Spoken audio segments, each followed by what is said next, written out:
నేర్చుకోండి, లక్షల్లో సంపాదించండి. Quality thought Madhapur, Ameerpet, USA. Hi, welcome to iDream. ఇండస్ట్రీలో రివ్యూలు ఉండాలా వద్దా, ఇదో పెద్ద చర్చ. సినిమాలు రివ్యూలు చంపేస్తున్నాయని నిర్మాతలు, సినిమాను చూసే ప్రేక్షకుల కోసం రివ్యూలు ఉండాలని కొంతమంది జర్నలిస్టులు, ఇలా ఎప్పుడూ ఈ వాదన నడుస్తూనే ఉంటుంది. అయితే ఇప్పుడు కొంతమంది కొత్తగా పుట్టుకొచ్చారు. వీళ్ళు సినిమా రిలీజ్ కాకముందే ఆయా సినిమాల్ని చంపేసే విధంగా వాటి మీద ఒక నెగిటివ్ క్యాంపెయిన్ క్రియేట్ చేస్తూ రివ్యూవర్స్ ముసుగులో చాలా దారుణంగా మాట్లాడుతున్నారు. ఇప్పుడు ఈ విషయం ఇండస్ట్రీలో పెద్ద చర్చ అయిపోయింది. ఈ నేపథ్యంలో ఈ టాపిక్ గురించి మాట్లాడడానికి సీనియర్ జర్నలిస్ట్ భరద్వాజ్ గారు మనతో ఉన్నారు. ఆయన అడిగి అసలు మొత్తం ఈ వ్యవహారం గురించి తెలుసుకుందాం. హాయ్ సార్, నమస్తే. నమస్తే అండి. సార్, మీరు చాలా సీనియర్ జర్నలిస్ట్. ఎన్నో సినిమాలకి మీరు దగ్గరుండి ఆ సినిమాలు చూసుంటారు, రివ్యూస్ రాసుంటారు, రివ్యూస్ చెప్పుంటారు. అయితే ఇప్పుడున్న పరిస్థితుల్లో సినిమా రిలీజ్ కాకముందే, నేను ఓపెన్గా పేర్లు కూడా చెప్తున్నాను, పోలచొక్క నవీను, రగడి, బార్బల్ అనే అతను, వీళ్ళంతా కూడా ఏదో ఒక వీడియోలో అందరూ కలిసి మాట్లాడుకుంటూ రిలీజ్ కాని సినిమాలు, పెద్ది, SSMB 29, మహేష్ బాబు రాజమౌళి గారి సినిమా, వారణాసి, ఆ సినిమా గురించి, అండ్ దేవరా 2 గురించి, ఇలా వాళ్ళ ఇష్టం వచ్చినట్టు, అంటే ఎంతవరకు మాట్లాడాలి, ఎంతవరకు మాట్లాడకూడదు, ఒక లిమిట్ లేదు, ఒక సెటైరికల్ వేలో. వీళ్ళు నిజంగా జర్నలిస్టులు, ఇది నిజంగా జర్నలిజమా? సరే, ఇండివిజువల్ యూట్యూబర్స్ అంటున్నారు, వీళ్ళకి ఒక లిమిట్ లేదా? ఈ మొత్తం వ్యవహారాన్ని ఎలా చూస్తారు మీరు? అంటే రివ్యూవర్స్ అనేవాళ్ళు ఇదివరకు రోజుల్లో ఒక పేపర్లో రాయటమో లేకపోతే ఏదో ఒక వాహకం ఉండేది. సార్, ఇప్పుడు ఆ పరిస్థితి లేదు. ఇప్పుడు ఏమైందంటే ప్రతి ప్రేక్షకుడు సమీక్షకుడుగా మారాడు. అంటే ప్రతి ప్రేక్షకుడు కూడా సోషల్ మీడియాలో ఏదో ప్లాట్ఫామ్ మీద మెంబర్ అయి ఉంటాడు. సార్, కాబట్టి సినిమా తనకి ఎలా అనిపించిందో దాన్ని తను మెంబర్ అయి ఉన్నటువంటి ఆ ప్లాట్ఫామ్ మీద చెప్తున్నారు వాళ్ళు. సార్, అంటే ఈరోజు మార్నింగ్ నేను బలానా సినిమాకి వచ్చాను, లేకపోతే ఈ ప్రీమియర్కి 1000 రూపాయలు పెట్టి టికెట్ కొని వచ్చాను, నేను దారుణంగా నష్టపోయాను, మిత్రులారా మీరెవరు ఇలా నష్టపోకండి, లేకపోతే సినిమా చాలా అద్భుతంగా ఉంది, 1000 రూపాయలు కాదు 10,000 ఫీలింగ్ ఇచ్చాడు అని ఏదో పెట్టేస్తున్నారు వాళ్ళు. అది సర్క్యులేట్ అవుతుంది. సో విడిగా రివ్యూస్ కన్జ్యూమ్ అవటం అనే దానికంటే కూడా ఇది ఎక్కువ వెళ్తోంది. Correct sir. ప్రతి ప్రేక్షకుడు సమీక్షకుడుగా మారిపోయిన ఒక సందర్భం. ఈ సందర్భాన్ని అడ్వాంటేజ్గా తీసుకుని సోషల్ మీడియాలో, యూట్యూబ్ అనేది ఎవరైనా క్రియేట్ చేసుకోవచ్చు. చేసేసుకున్న తర్వాత కొంచెం ట్రెండీగా పెడదాం అంటే పార్కుల్లోనూ అక్కడ జనరల్గా మాట్లాడుకునేటువంటి లాంగ్వేజ్ ఒకటి ఉంటుంది. దీనిలో ప్రతిదీ మాట్లాడేసుకుందాం అనేటువంటి మూడ్లో కొంతమంది యూట్యూబ్లు పెట్టేసి రన్ చేసేస్తున్నారు, రీల్స్ చేస్తున్నారు. ఇప్పుడు పరిస్థితి ఎలా తయారైందంటే జీవితం కెమెరా ముందుకు వచ్చేసింది. వచ్చేసి చాలామంది దంపతులు రోజు ఉదయము సాయంత్రము 2 రీల్స్ చేసి పెట్టేస్తున్నారు, లేకపోతే 2 వీడియోలు చేసి పెట్టేస్తున్నారు. ఇది సక్సెస్ అయితే బిజినెస్ ఆఫర్లు కూడా వస్తున్నాయి వాళ్ళకి. ఈ పరిస్థితుల్లో ప్రతి వాళ్ళు ఏదో ఒక ఛానల్ ఏర్పాటు చేసుకుని దానిలో ఏదో కంటెంట్ చెప్పి జనాలని అటెన్షన్ గ్రాప్ చేయటం అనేది చేస్తున్నారు. ఈ గ్రాప్ చేయటంలో భాగంగా ఏం క్రియేట్ చేస్తే జనాలని అట్రాక్ట్ చేయగలము అనేది పెట్టుకుని వీళ్ళు సినిమాల వైపు టర్నింగ్ ఇచ్చుకుని కొన్ని సినిమాలను సెలెక్ట్ చేసి ఏదైతే జనాల్లో ఎక్కువ నడుస్తోందో చర్చ, అలాగే ఏ సినిమా మీద ఎక్స్పెక్టేషన్స్ ఉన్నాయో దాన్ని పట్టుకొని దాని గురించి మాట్లాడేస్తే అది కన్జ్యూమ్ అయిపోతుంది. ఇక్కడ బాధ్యత లేదు. కరెక్ట్. తమ యూట్యూబ్కి వ్యూవర్స్ని రాబడుతున్నామా లేదా అన్నది ఒకటే తప్ప మిగిలిన అక్కడ ఆ కంటెంట్కి న్యాయం చేస్తున్నామా లేదా అనేది వీళ్ళకి సంబంధం లేదు. అందుకని వాళ్ళు చాలా ఈజీగా దాడి చేసేస్తారు. రెస్పాన్సిబిలిటీతో లింక్ అయ్యి రివ్యూ ఉంటుంది. అంటే రివ్యూకి అది ఉండాలి, బాధ్యత ఉండాలి. మీరు చూసినటువంటి కంటెంట్ మీకు ఎందుకు నచ్చలేదు, కరెక్ట్గా చెప్పగలగాలి. నచ్చకపోవడానికి కారణం ఏమిటి, ఆ కంటెంట్ సమాజాన్ని ఎలా ప్రభావితం చేస్తుంది, ప్రభావితం చేస్తుందా చెయ్యదా, అసలు అది ఉపయోగకరమా లేదా అనే దాని మీద, అంతకంటే ఇప్పుడు ప్రజలకి ప్రయోజనం ఉందా లేదా దీనివలన అనేది ఒకటే గీటురాయి. ఆ గీట్రాయి మీద గీసి ఇది బాగుంది ఇది బాగాలేదు అని చెప్పేయటమే. సార్. అది సీరియస్గా రివ్యూ చేయదలుచుకున్న వాళ్ళకు ఉండాల్సినటువంటి అభిప్రాయం. రెండోది సమీక్షకులు చేసే ఇంకో దారుణం ఏంటంటే జనరల్గా తమ అభిప్రాయాలు అందులో చెప్పారా లేదా అనే చెక్ చేయడానికి సినిమా చూస్తారు వీళ్ళు. అది తప్పు. ఉన్నది చెప్పాలి. నో సినిమా డైరెక్టరో కథకుడో ఏం చెప్పాడో అది జెన్యూన్గా అక్కడి నుంచి తీసుకుని సార్. అది సమాజానికి ఉపయోగపడుతుందా లేదా అనేది నువ్వు చెప్పు. అంతే. అంతే తప్ప నువ్వు అనుకున్నది వాళ్ళు చెప్పలేదని కోప్పడకు. అలా కోప్పడి సమీక్షలు చెప్తున్న వాళ్ళు కూడా చాలా మంది ఉన్నారు. అది తప్పే. సార్. అంటే నీ అభిప్రాయం చెప్పడం కోసం వాళ్ళు లేడు. సార్. వాళ్ళ అభిప్రాయాలు తప్పు రైటో చెప్పడానికి నువ్వు ఉన్నావు. ఇది వాళ్ళిద్దరి మధ్య ఉండేటువంటి రిలేషన్. సార్. బలానా సమీక్షకుడు నా సినిమా గురించి ఇలా చెప్పాడు కాబట్టి నేను ఫర్దర్గా ఇది కరెక్ట్ చేసుకోవాలని అనుకోవాలి అతను. Correct sir. అలా అనుకోవాలంటే మీరు వాటిని గాయపరచకూడదు, మనోభావాలు గాయపరచకూడదు. గౌరవప్రదంగా వారు ఇలా అనుకుని తీశారు సార్. కానీ ఇది కాదు, వారు వ్యవహరించాల్సిన తీరు ఇది, వాళ్ళు సినిమా ఈ పద్ధతిలో వెళ్ళి ఉండాలి, ఇక్కడ వరకు పాజిటివ్గానే వెళ్ళారు కానీ ఈ అడుగు వేయటానికి మొహమాట పడ్డారు. ఇప్పుడు తెలుగు సినిమాల్లో పరువు హత్యలు లేకపోతే కులం గురించి మాట్లాడుతున్నారు. ఈ కులం గురించి మాట్లాడినప్పుడు భారతదేశం కుల సమాజం అని చెప్పడానికి మొహమాట పడ్డాడు డైరెక్టరు అని చెప్పడం తప్పేం కాదు. సమీక్ష అనేది ఆ వాల్యూతో కలిసి ఉండాలి. Sir, sorry to interrupt you. నాకు ఇక్కడ ఒక చిన్న ఉదాహరణ కావాలి. అంటే మీ టైంలో ఒక సమీక్షకుడు ఇచ్చిన అభిప్రాయాన్ని బేస్ చేసుకొని మారిన ఫిల్మ్ మేకర్ కానీ దాన్ని రిసీవ్ చేసుకొని అద్భుతంగా దాన్ని క్యాచ్ చేసి అక్కడి నుంచి గెయిన్ అయిన హీరో కానీ అలాంటి ఒక చిన్న సందర్భం ఏదైనా ఉందా? చాలా ఉన్నాయండి. ఏదైనా ఒక్కటి, అంటే ఈ టాపిక్ ఎలాగో అదే కాబట్టి. అంటే ఇప్పుడు సినీ ఫ్యాన్ అనే పేరుతో సార్ కమలాకర్ కామేశ్వరరావు గారు కృష్ణా పత్రికలో సమీక్షలు రాసేవాడు సార్. ఆయన కాలంలో. సార్.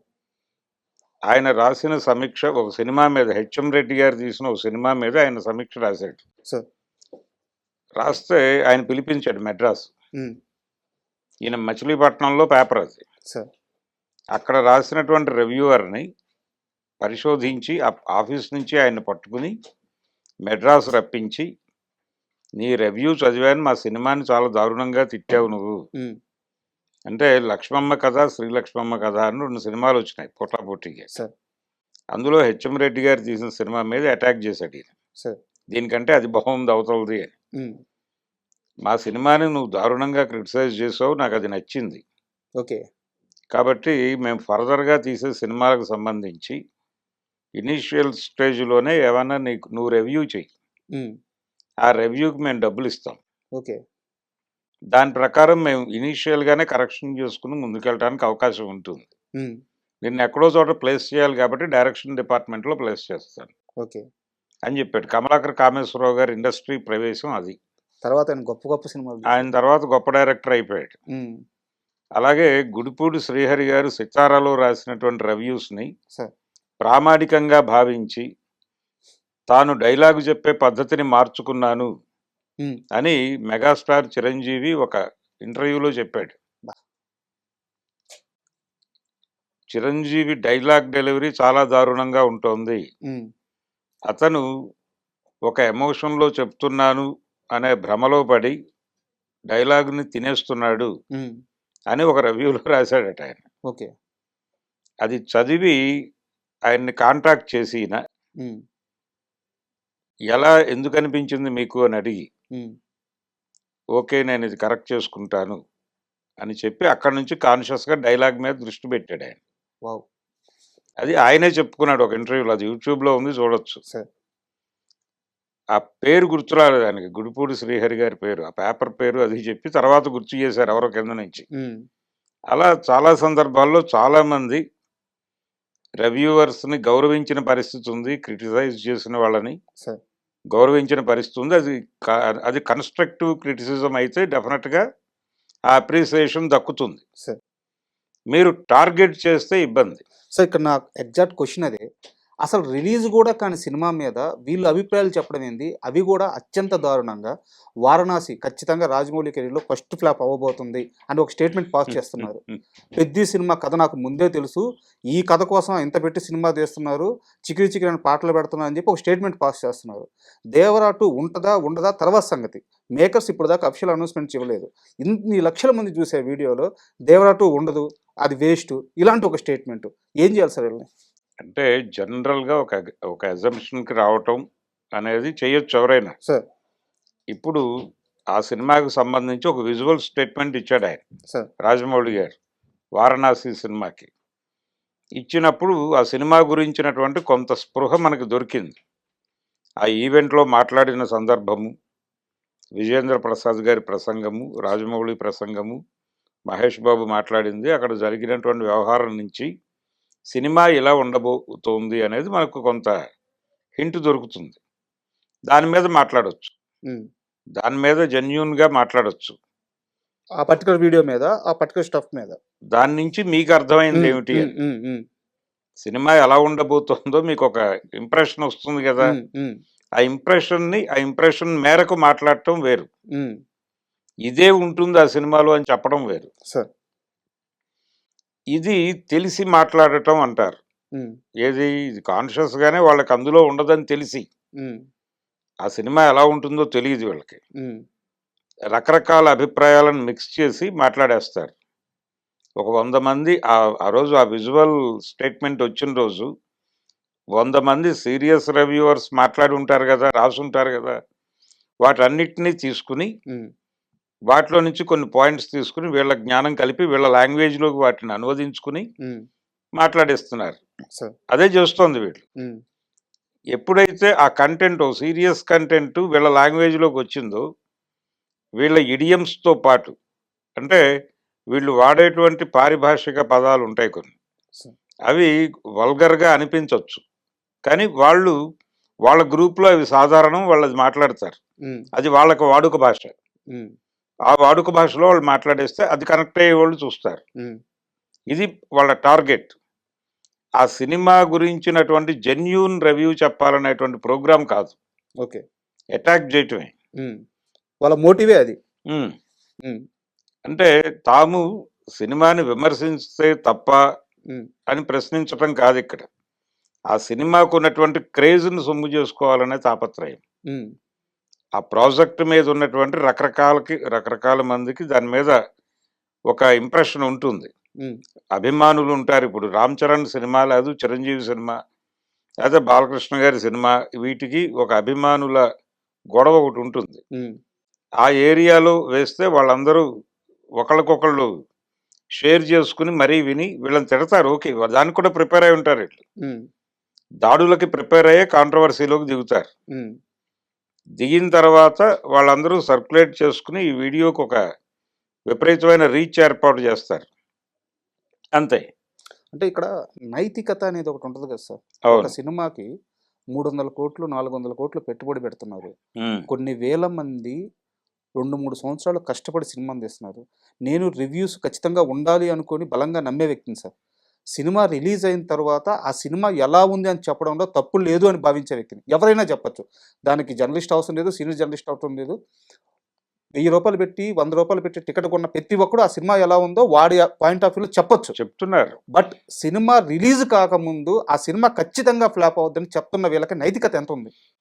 ఫ్లాప్ అవుతుంది, లేతే హిట్ అవుతుంది అని చెప్పడం ఖచ్చితంగా దుర్మార్గమే. హ్మ్. అది నైతికత కాదు. హ్మ్. మీరు ఎంతసేపు జనాలు చూస్తారా లేదా అనేది సినిమా రిలీజ్ అయిన తర్వాత కూడా కష్టమే. హ్మ్. సినిమా చూసిన తర్వాత మీకు అనిపించిన అభిప్రాయం మీరు చెప్తారు ప్రపంచానికి. సరే. ప్రపంచం మీ అభిప్రాయంతో ఏకీభవించకపోవచ్చు. హ్మ్. కరెక్టే. సీనియర్ ఎన్టీ రామారావు గారి సినిమాల్లో పర్టికులర్‌గా 70 దశకంలో ఆయన నటించిన సినిమాలకి 74 నుంచి 82 వరకు ఆయన నటించిన సినిమాల్లో 30, 40 సినిమాలు పక్కన పెడితే సరే. మిగిలిన సినిమాలన్నిటికీ బ్యాడ్ రివ్యూసే వచ్చినాయి. హ్మ్. బ్యాడ్ రివ్యూస్ వచ్చినప్పటికీ బాక్స్ ఆఫీసుల దగ్గర రికార్డులు బద్దలు కొట్టిన సినిమాలవి. సరే. దాన్ని కూడా అర్థం చేసుకోవాలిగా మనం. అంతే. అంటే క్రిటిసిజం ఉన్నప్పటికీ రామారావు గారి సినిమా చూడాలంతే అనే ఒక ప్రోగ్రామ్ జనాల్లో ఫిక్స్ అయి ఉంటుంది. అవును. ఆ సినిమాని ఫ్లాప్ అని ఎలా చెప్తారు ఎవరైనా? అంతే కదా. రివ్యూ ఆ సినిమాలో ఉన్నటువంటి లోపాల మీద ఉంటుంది. ఉమ్, నిజంగానే అలాంటి లోపాలు చాలా సీరియస్గా నేను చెప్పినటువంటి ఆ 30-40 సినిమాలను మినహాయిస్తే ఆ దశకంలో ఆయన చేసిన సినిమాల్లో మేజర్గా ఒకటే కథ ఉండేది. ఉమ్, కథ ఒకటే. చిన్నప్పుడు ఎప్పుడో ఆయనకి ఆ కుటుంబానికి అన్యాయం జరుగుతుంది. ఆ అన్యాయం చేసిన విలన్ ఎక్కడో ఉంటాడు. ఆ విలన్ గురించి ఈయనకు తెలుస్తుంది. ఈయన పెరుగుతున్నటువంటి క్రమంలో ఈయన ఇంకేదో పనిలో ఉంటాడు. ఒక అమ్మాయిని ప్రేమిస్తాడు. ఆ అమ్మాయి విలన్ కూతురు అయి ఉంటుంది. ఉమ్, తద్వారా విలన్ తెలుస్తాడు. ఉమ్. అతని మీద పగ సాధిస్తాడు. అడిగి రాముడు ఎఫెక్ట్ ఇదంతా దానివల్ల వచ్చిన ఇట్లాంటి సినిమాలు 74 నుంచి ఎదురులేని మనిషి దగ్గర అక్కడి నుంచి నుంచే. ఇదే గొడవ. ఆ, ఆ, ఇవే సినిమాలు, ఇవే కథ. ఉమ్, అంతకుమించి వేరే కథలు అసలు అవసరం లేదనుకునేవాళ్ళు. ఓకే. రొటీన్ ఫార్ములా సీన్లు, ఉమ్, రొటీన్ ఫార్ములా పాటలు, డ్యాన్సులు, గోల, చక్రవర్తి గారి మ్యూజిక్, సలీం గారి స్టెప్పులు, ఉమ్, వాళ్ళిద్దరు అంటే హీరో హీరోయిన్ జయప్రద కావచ్చు, లేకపోతే శ్రీదేవి గారు కావచ్చు, జయసూజ గారు కేడి నెంబర్ 1 లాంటి సినిమాల్లో. కానీ పెద్దగా కంటెంట్ జోలికి వెళ్లకుండా చిన్నపాటి కరెక్షన్స్తో ఒక కథ, ఒక కమర్షియల్ స్టోరీ డిజైన్ చేసేసుకోటేటి ఉమ్, ఫార్ములా కథలు అంటారు అట్ని. ఆ ఫార్ములా కథల మీద కథ నడిపించాడు ఆయన. సార్. అందులో చాలా సినిమాలు రివ్యూవర్స్ చాలా దారుణంగా క్రిటిసైజ్ చేసిన సందర్భాలు ఉన్నాయి. ఉమ్. అయినప్పటికీ అవి బాక్స్ ఆఫీస్ దగ్గర మంచి రెవెన్యూస్ కలెక్ట్ చేసినాయి. సో ఇక్కడ తేలిపోయింది కదా, రివ్యూ అనేది అతని వ్యక్తిగత అభిప్రాయం అది. అంతే, ఎవరికైనా. ఆ, ఇప్పుడు మన అభిప్రాయం ప్రపంచ అభిప్రాయంగా ఉండాలని లేదు. ఉమ్, ఇప్పుడు ఇప్పుడు సత్యజిత్ రే గారి సినిమాకి, లేకపోతే తెలుగులో వచ్చినటువంటి ఒక ఊరి కథ అనే సినిమా ఉంది, మృణాల్ సేన్ తీసిన సినిమా. సార్. అలాంటి సినిమాలకి క్రిటికల్గా ఒక అక్లైమ్ దక్కుతుంది. అంటే చాలా అద్భుతంగా తీసాడని, జీవితాన్ని పట్టుకున్నాడు, చాలా రాగా చూపించారు. ఉమ్, ఇలా సమీక్షకులు ఆకాశానికి ఎత్తిన సినిమాలు ఉన్నాయి. సీతా కళ్యాణం బాపు గారి సినిమా, దాన్ని కూడా సమీక్షకులు ఆకాశానికి ఎత్తారు. సార్. కానీ థియేటర్ దగ్గర జనం లేరు. ఉమ్, ఒక ఊరి కథ కూడా థియేటర్ దగ్గర జనం లేరు. సార్. మరి అది కూడా చూడాలి కదా. అంటే రివ్యూవర్స్ భుజానికి ఎత్తుకున్న సినిమాని అది మేధావుల సినిమా అనేటువంటి కేటగిరీలో వేసి ఆడలేదు, సినిమా ఆడలేదు. జనాలు థియేటర్కి వెళ్ళాలి. ఉమ్, దాన్ని కూడా చూసాం మనం. సార్. అంటే రివ్యూవర్స్ బాగాలేదన్న సినిమాలు డబ్బులు పుట్టించి ఉమ్, రివ్యూవర్స్ బాగున్నాయన్న సినిమాలకు డబ్బులు రాక, సార్. అంటే సమీక్షకులు బాగుందంటే సినిమాకి ఏదైనా దెబ్బ తగులుతుందేమో అని భయపడ్డ జనరేషన్ ఒకటి ఉంది. ఓకే. ఇలాంటి పరిస్థితి నుంచి ఇప్పుడు రివ్యూవర్స్ సినిమాలను చంపేస్తున్నారు అనే దాకా వచ్చాం. సార్. నిజంగా రివ్యూవర్స్ చంపేస్తారా సినిమాని ఉమ్, అనేది కూడా అనుమానమే. ఉమ్, ఎందుకంటే రివ్యూవర్స్ వేసేటువంటి ప్రభావం ఎంత, సార్. రివ్యూవర్స్ వేసేటువంటి ప్రభావం సినిమాకి వెళ్ళే మూడుని చంపేస్తుందా అనేది ఒకటి. ఇక్కడ ఆ రోజుల్లో ఎందుకు చూశారు రివ్యూవర్స్ బాగాలేదన్నా? రివ్యూ బాగాలేకపోయినా ఒక 10 రూపాయలు పెట్టి సరదాగా సినిమాకి వెళ్ళి చూద్దాం. సార్. ఎన్టీ రామారావు సినిమా లేకపోతే కృష్ణ సినిమా వెళ్ళిపోయి చూద్దాం ఒకసారి అనుకుని వెళ్ళిపోయేవాళ్ళు. ఎందుకంటే అప్పుడు థియేటరు ఆడియన్స్ ఫ్రెండ్లీగా ఉండేది. ఉమ్, సినిమా బర్డెన్ కాదు. సరదాగా ఒక 3 రూపాయలు జేబులో ఉంటే థియేటర్లోకి వెళ్ళి కూర్చునేవాళ్ళు చిన్న జనాలు. ఆట విడుపు. అంతే. ఉమ్, అది బాగుందా లేదా అనేది కాదు. ఉమ్, ఎన్టీ రామారావు గారు ఉన్నాడు, 4 డైలాగులు చెప్తాడు, 4 ఏదో డ్యాన్స్లు వేస్తాడు, సరదాగా చూసి వచ్చేద్దాం. సార్. అంతకుమించి ఎక్స్పెక్టేషన్స్ లేవు జనాలకి. ఉమ్, సినిమా థియేటర్లో తప్ప ఇంకో చోట చూడటానికి అవకాశము లేదు. ఉమ్, ఆ కండిషన్లో అది నడిచింది. ఇప్పుడు పరిస్థితి ఏంటి? ఇప్పుడు థియేటర్కి వెళ్ళాలంటే ఖర్చు, భారీగా పెరిగిపోయింది. అంటే మల్టీప్లెక్స్కి వెళ్ళాలంటే ఇంకా ఖర్చు. ఉమ్, ఈ డబ్బులు ఖర్చు పెట్టాలో వద్దో టెస్ట్ చేయడానికి రివ్యూస్ చూస్తున్నారు జనాలు. కరెక్ట్. ఈ రివ్యూలో కొంచెం తేడాగా చెప్తే సినిమా చూడాలనే కోరుకుంటోంది. ఉమ్, ఆ కోరిక చచ్చిపోవాలా. ఈ రివ్యూ చూసిన తర్వాత అది థియేటర్లో చూడాలా, ఓటీటీలో చూడాలి. ఓటీటీకి దాకా వెళ్ళట్లా, ఆ, ఎక్కడో చోట డౌన్లోడ్ చేసుకుని చూడాలా అనేది డిసైడ్ చేస్తున్నారు. ఉమ్, అంటే మీకు కంటెంట్ అవైలబిలిటీ ఉంది. సార్. అది ఐబొమ్మ రవినో మరొకళ్ళనో అరెస్ట్ చేసామని చెప్తున్నారు కానీ అఖండ తాండవం కూడా బయటకు వచ్చింది కదా వచ్చేసింది. ప్రింట్. అవును. కాబట్టి సినిమాని ఆపటం సాధ్యం కాదు అనేది, అంటే సాధ్యం అవుతుంది కావచ్చు కానీ ఆ మెకానిజం మనం ఇంకా డెవలప్ చేసుకోలేదు సార్. అనేది అర్థమైపోయింది. సార్. కాబట్టి జనాలు ఏం డిసైడ్ చేస్తున్నారు, ఎందుకు చూస్తున్నారు రివ్యూలు అంటే, థియేటర్కి వెళ్ళి చూడాలా, డౌన్లోడ్ చేసుకుని చూడాలా హ్మ్. అనే దానిలో ఒక జడ్జిమెంట్కి రావడం కోసం రివ్యూ చూస్తున్నారు. సార్ ఇప్పుడు మీరు చెప్పిన మాటల్లోనే సినిమాకి జనం రావడం ఎంత కష్టమో అర్థమవుతుంది. హ్మ్. ఉమ్, ఇలాంటి టైంలో ఇప్పుడు మనం వీళ్ళ గురించి ఎవరి గురించి అయితే మాట్లాడుకున్నామో వీళ్ళు సినిమా రిలీజ్ కాకముందే వాళ్ళు డబ్బులు సంపాదించుకోవడానికి పర్టికులర్ సినిమాని టార్గెట్ చేస్తున్నారు. సరే ఇదంతా వాళ్ళ గోల, వాళ్ళు ఏదో డబ్బుల కోసం చేస్తున్నారు. బాధపడేవాళ్ళు బాధపడుతున్నారు. సరే పక్కన పెడదాం. ఇప్పుడు ఇండస్ట్రీ ఒకటి ఉంది కదా సార్. ఇప్పుడు ఈ సో కాల్డ్ రివ్యూవర్స్ ఎవరైతే ఉన్నారో వీళ్ళందరినీ ఇండస్ట్రీ ఏం చేయలేదా? అంటే వీళ్ళ మీద ఒక బ్యాన్ గాని ఎందుకు అంటున్నానంటే ఈ మాట, వీళ్ళకి సినిమాలకి రివ్యూలు చెప్పమని డబ్బులు ఇచ్చేది మళ్ళీ ఇండస్ట్రీయే. నేను ఒక 3 రోజుల క్రితం ఒక ప్రొడ్యూసర్‌ని ఇంటర్వ్యూ చేశాను. చాలా యాక్టివ్ ప్రొడ్యూసర్. ఇప్పుడు టైర్ 2 హీరోలతో వరుసగా సినిమా చేస్తున్నారు. ఆయన రీసెంట్‌గా ఒక ప్లాట్‌ఫార్మ్‌ను కూడా సీరియస్‌గా వేలెత్తి చూపిచ్చారు. బట్ కొన్ని రోజుల్లోనే ఆయన మళ్ళీ క్షమాపణ చెప్పాడు. ఎందుకు సార్ ఈ పరిస్థితి అంటే, మా ఇండస్ట్రీలో యూనిటీ లేదు. ఒకరి తప్పుని వేలెత్తి చూపిస్తే మిగతా వాళ్ళు చుట్టూ వచ్చి బలంగా నిలబడట్లేదు. సో, ఇండస్ట్రీలో యూనిటీ లేదు. అవతల వాళ్ళేమో ఇలాంటి పనులు చేస్తున్నారు. సో, ఎలా సార్? ఇంక సినిమా ఎలా బతుకుద్ది? అంటే సినిమాకి సంబంధించి ఇప్పుడు వీళ్ళు సినిమా రాకముందే కిల్ చేస్తున్నారు, వీళ్ళు రివ్యూలు చెప్పేస్తున్నారు అన్నది కాదు క్వశ్చన్ అక్కడ. హ్మ్. వాళ్ళు ఏం చేస్తున్నారు, ట్రాల్ చేస్తున్నారు. హ్మ్. ఇది ట్రాలర్ గ్యాంగ్ కింద చూడాలి. సార్. వాళ్ళని రివ్యూవర్స్ స్థాయి ఇవ్వద్దు. హ్మ్. ఈ ట్రోల్ గ్యాంగ్కి ఒక ప్రయోజనం ఉంటుంది. హ్మ్. ఆ ప్రయోజనం మేరకు జరుగుతున్నాయి ఈ పనులు అనుకుంటే ఇంకొంచెం క్లారిటీ వస్తుంది. సార్. అంటే పెద్ది అనే సినిమాని కిల్ చేయాలి అనిపించింది హ్మ్. ఈ బ్యాచ్కి. హ్మ్. ఈ అనిపించడం వెనకాల మోటో ఏమిటి అనేది పరిశోధించాల్సిన అవసరం ఉంది. ఆ యాంగిల్ గూడా ఉంటదా? డెఫినెట్గా ఉంటుంది. టార్గెటెడ్. టార్గెటెడ్ ఓహ్! అంటే ఫలానా సినిమాని మేము చితక్కొట్టేస్తాం హ్మ్. అని చెప్పి ఇంకెవరి దగ్గరో హ్మ్. దగ్గరో వీళ్ళు ఈ రివ్యూ ద్వారా దీని వ్యూవర్షిప్ ద్వారా వచ్చే డబ్బులు కాదు, హ్మ్. ఇది కాకుండా ఇంకేదో ప్రయోజనం. ఆశించి హ్మ్. ప్రయోజనం హ్మ్. ఆర్థికంగానే హ్మ్. ఆశించి కూడా ఈ కార్యక్రమాలు చేయొచ్చు. ఇంత దుర్మార్గమా? ప్రస్తుతం నడుస్తున్న ట్రెండ్ అదే. హ్మ్. ఇప్పుడు రేపు సంక్రాంతికి చిరంజీవి గారి సినిమా రిలీజ్ ఉంది, సార్. 12వ తారీఖు, శంకర వరప్రసాద్ గారు. సార్. ఆ సినిమాకు సంబంధించి అభిమానుల సమావేశం జరిగింది నిన్న మొన్న. హ్మ్. చిరంజీవి అభిమానులతో సమావేశం పెట్టి వాళ్ళకి గిఫ్ట్లు ఇచ్చి సార్. సినిమాని ప్రొటెక్ట్ చేయమని అడిగారు. హ్మ్.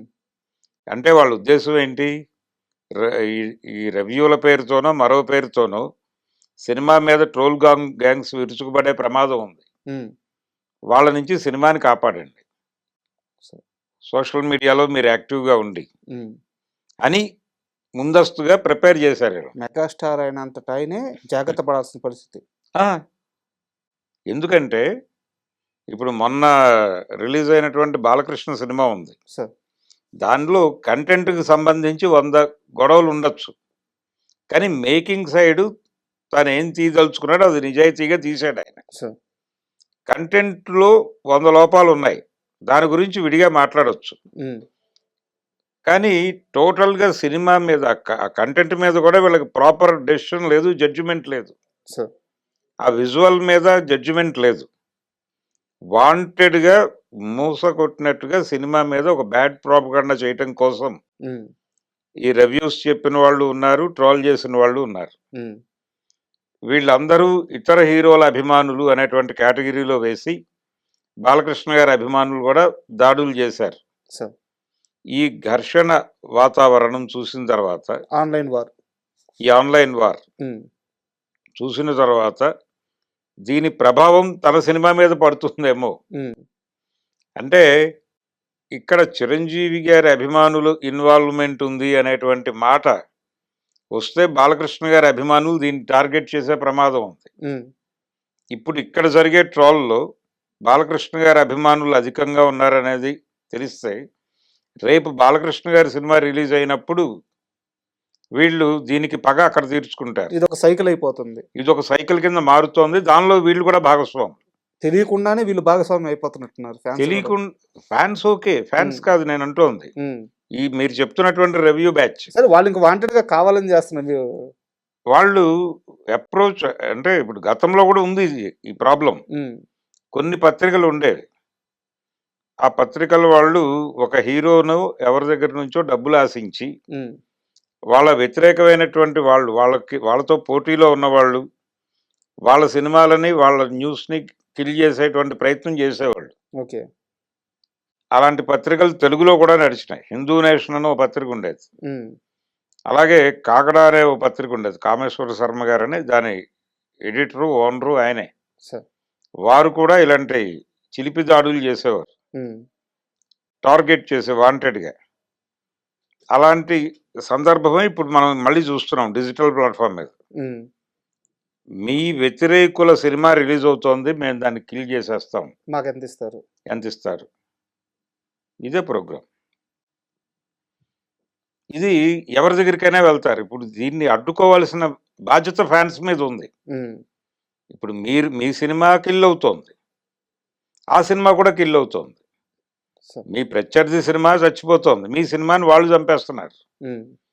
మీ సినిమాని వాళ్ళు, వాళ్ళ సినిమాని మీరు చంపుకుంటూ వెళ్ళిపోతే మీకు హిట్లు ఉండవు, వాళ్ళకి హిట్లు ఉండవు. అంతే కదా. ఫైనల్గా నష్టపోయేది పరిశ్రమ. కాబట్టి ఈ రకమైనటువంటి కృత్రిమ దాడులు జరగకుండా, ఈ కృత్రిమ రివ్యూవర్స్ అనవసరమైన అభిప్రాయాలు జనాల్లో క్రియేట్ చేయకుండా అడ్డుకోవాల్సిన బాధ్యత ఫ్యాన్స్ది. సార్. అందరు హీరోల అభిమానులు కలిసి సార్. దీన్ని ఎదుర్కొంటే, సినిమాలో కంటెంట్ ఉంటే ఆడుతుంది, లేదంటే ఆడదు. జనాలకు ఆప్షన్ ఇవ్వాలి. సార్. మనం సినిమా గురించి పరస్పరం నిందలేసుకోవద్దు. ఉమ్. మీ సినిమా గురించి మేము బ్యాడ్గా చెప్పడం, మా సినిమా గురించి మీరు బ్యాడ్గా చెప్పడం ఇలాంటివి వద్దు. ఉమ్. మేము మీ సినిమా చూస్తాం, మీరు పిలిస్తే వస్తాం, వచ్చి సినిమా చూసి బాగుంటే బాగుందని చెప్తాం, లేకపోతే లేదని చెప్తాం. ఒక జెన్యూన్ రిపోర్టు జెన్యూన్ ప్లాట్ఫామ్ మీద మాట్లాడుకుందాం ఉమ్. అని గనక అభిమానులు ఒక ప్రోగ్రామ్ సెటరైట్ చేస్తే వీళ్ళు లేచిపోతారు. దెబ్బకి లేచిపోతారు. వీళ్ళని కరెక్ట్. ఇది మందు దీనికి. ఉమ్. ఇది జరగాలి. ఇప్పుడు నిన్న ఫ్యాన్ మీట్ పెట్టారు ఆయన. ఫ్యాన్ మీట్ పెట్టినప్పుడు మన సినిమాని ప్రొటెక్ట్ చేయటం అనే దాని మీద ఫోకస్ చేశారు. సార్. మన సినిమాని ప్రొటెక్ట్ చేసుకోవడం మాత్రమే కాదు, పరిశ్రమని ప్రొటెక్ట్ చేయాల్సిన అవసరం ఉంది ఇప్పుడు ఉమ్. ఇలాంటి వాళ్ళ నుంచి. అందుకని వీళ్ళందరినీ కలిపి ఏదైనా ఒక గ్రాండ్ మీటింగ్ ఏర్పాటు చేసి కొంచెం కలెక్టివ్గా ఉమ్. మనం పరస్పరం దాడులు చేసుకోవడం వలన మనమే నష్టపోతున్నాం, సార్. ఎవరో లబ్ధి పొందుతున్నారు. ఉమ్. ఇలా వద్దు, దీనివలన ప్రయోజనం లేదు. ఇప్పుడు మీ దగ్గర డబ్బులు తీసుకుని ఆ సినిమాకి నెగిటివ్ రివ్యూ చెప్పిన వాళ్ళే రేపు మీ సినిమా, వాళ్ళ సినిమా రిలీజ్ అయినప్పుడు వాళ్ళ దగ్గర డబ్బులు తీసుకుంటారు. ఉమ్. వీళ్ళు ఎవరి దగ్గరైనా తీసుకుంటారు. తీసుకోవడం అనేది అలవాటైతే ఎవరిని వదిలిపెట్టరు. సార్. కాబట్టి ఈ పెయిడ్ సర్వీస్ గొడవ వద్దు. ఉమ్. జెన్యూన్గా కంటెంట్ని నిలబెట్టే ప్రయత్నం చేద్దాం సార్. అని గనక అభిమానులు అనుకుంటే, హీరోలు అనుకుంటే ఉమ్. ఇది జరుగుతుంది. సార్. ప్రతి హీరో పక్క హీరో సినిమా కూడా ఆడాలి అని కోరుకోవాలి. Super sir. ఇప్పుడు రేపు సంక్రాంతికి రిలీజులు ఉన్నాయి. ఈ సంక్రాంతి రిలీజుల్లో అటు ప్రభాస్ సినిమా ఉంది, ఉమ్. చిరంజీవి గారి సినిమా ఉంది. 9వ తారీఖు అది, 12వ తారీఖు ఇది. అవును. 3 రోజుల గ్యాప్ ఉంది మధ్యలో. కాబట్టి చిరంజీవి, అలాగే ప్రభాసు, రవితేజ కొంచెం ఫ్యాన్ ఫాలోయింగ్ ఉన్నటువంటి హీరోలు అనుకుంటే ఈ అభిమానులతో ఛాంబర్ అయినా ఒక బాధ్యత తీసుకుని కూర్చోబెట్టచ్చు. సెలెక్టివ్ గా కొంతమందిని తీసుకొని కూర్చోబెట్టి ఉమ్. దయచేసి సంక్రాంతి సినిమాల గురించి ఎవరు బ్యాట్ చేయొద్దు. ఉమ్. సరే, జనరల్గా రివ్యూవర్స్ వాళ్ళ అభిప్రాయాలు చెప్తారు, కానీ ఈ సూడో రివ్యూవర్స్ జోలికి వెళ్ళకండి, ఉమ్. వీళ్ళని ఎంకరేజ్ చేయకండి. ఉమ్. వాళ్ళు మిమ్మల్ని అప్రోచ్ అయితే అందరికీ తెలియజేయండి, అందరం కలిసి వాళ్ళతో మాట్లాడదాం కరెక్ట్.